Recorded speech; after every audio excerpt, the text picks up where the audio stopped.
crooked Hillary Clinton. Can you believe it? They even want to try to rig the election at the polling booths. And believe me, there's a lot going on. Do you ever hear these people? They say there's nothing going on.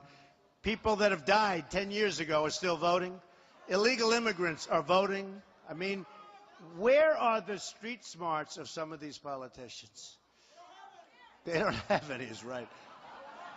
So many cities are corrupt and voter fraud is very, very common.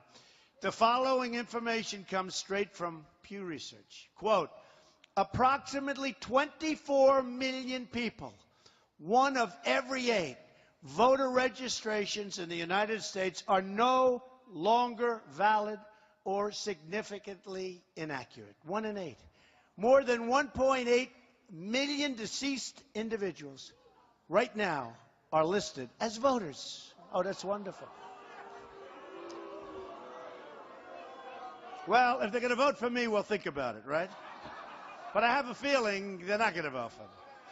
Of the 1.8 million, 1.8 million is voting for somebody else. Approximately 2.75 million people have registrations in more than one state.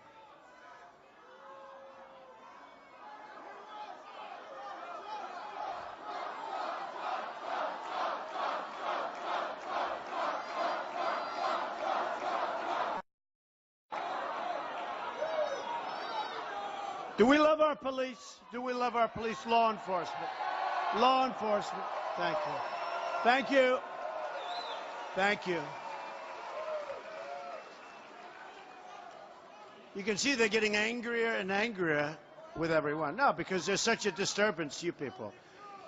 Then there's the issue of illegal immigrants voting. The following comes from a 2014 report from the Washington Post. This article was entitled, Could Non-Citizens Decide the November Election? Here are some excerpts. More than 14% of non-citizens in both 2008 and 2010 samples indicated that they were registered to vote. Oh, isn't that wonderful?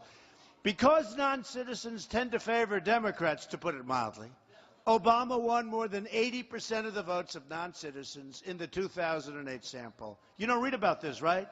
They don't tell you about this. Your politicians don't tell you about this when they tell you how legitimate all of these elections are.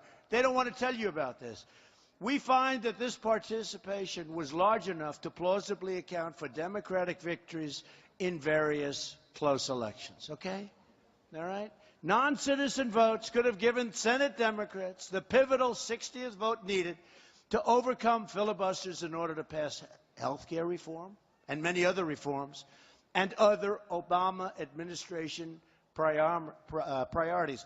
Now, it continues, it is possible that non-citizen votes were responsible for Obama's 2008 victory in North Carolina. Obama won this state by 14,000 votes. So a turnout by 5.1% of North Carolina's adult citizens, and by the way, we're doing great in North Carolina, I won't tell you. We're going to win North Carolina. But we don't want non-citizen voters. Is that all right to ask for? It could have provided his margin of victory. Our system is also rigged by the donors, giving hundreds of millions of dollars to Hillary Clinton's campaign. And again, I will have spent over $100 million on my campaign. I am controlling myself. I'm working for you, folks. I'm working for you. I'm working for you. Believe me.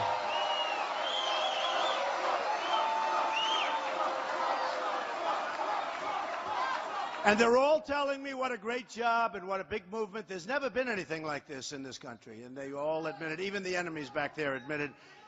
But if I don't win, it will be the greatest waste of time, energy, and money that I will. Oh, what a waste. What a waste. They all say, it won't be a waste. You'll be in the history books. Let me tell you something, folks. I don't want to be in the. I want to win. If we win,